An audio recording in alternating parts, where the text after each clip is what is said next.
কলিয়াবৰত বনৰীয়া হাতীৰ আক্ৰমণত নিহত এগৰাকী যুৱতী। কলিয়াবৰত পুনৰ ভয়ংকৰ ৰূপ লৈছে হাতী মানুহৰ সংঘাতে। শিলঘাটৰ কলিয়াবৰ চাহ বাগিচাৰ বৰলাইনত পুৱতি নিশা সংঘটিত হৈছে এক ভয়াৱহ ঘটনা। বনৰীয়া হাতীৰ আক্ৰমণত নিজৰ ঘৰৰ চোতালতে গুৰুতৰভাৱে আহত হয় সংগীতা শ্বেৰ নামৰ এগৰাকী প্ৰায় 30 বছৰ বয়সীয়া যুৱতী।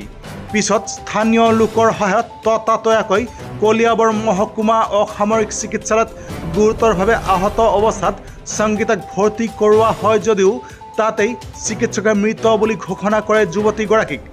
উল্লেখযোগ্য যে কামাখ্যা সংৰক্ষিত বনাঞ্চলৰ পৰা ওলাই অহা দুটাকৈ বনৰীয়া হাতীয়ে যুৱতীগৰাকীৰ পৰিয়ালৰ পাকঘৰ ভাঙি থকা অৱস্থাতেই যুৱতীগৰাকীয়ে ঘৰৰ সন্মুখৰ দৰজাৰে ওলাই আহোঁতেই আক্ৰমণ কৰে ৰৈ থকা আনটো বনৰীয়া হাতীয়ে।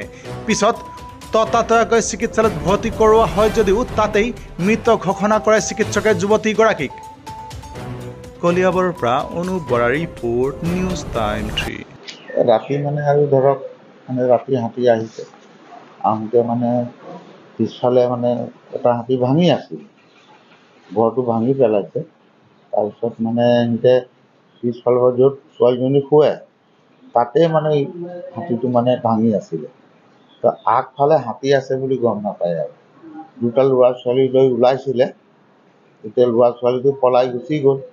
তাৰপিছতে ছোৱালীজনীকে ধৰি। ছোৱালীটোৰ নাম কি আছে? সংগীতা শ্বেৰ।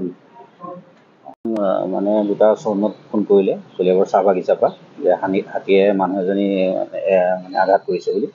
ঠিক আমি তালৈ যাবলৈ ওলাওঁতে ইতিমধ্যে এম্বুলেঞ্চত হস্পিটাল লৈ আহিলে মানুহগৰাকী। আমি আহি হস্পিটাল পালোহি। হস্পিটালতে মানুহগৰাকীক ডক্টৰে মৃত বুলি ঘোষণা কৰিছে। মানুহগৰাকীৰ নাম সংগীতা শ্বেৰ। কলিয়াবৰ চাহ বাগিচাৰ হয়, ক'ত হৈছিলে?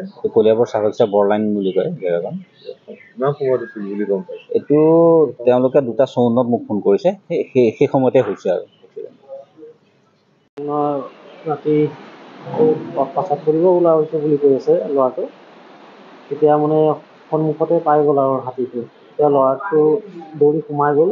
তেতিয়াতে ভাগিন ছোৱালীজনী অলপ বৰষুণ পৰিছিলে, পিছলো আছিলে, ঘপককৈ সোমাব নোৱাৰিলে চাগে, সেইটো ভাবে মাৰিছে।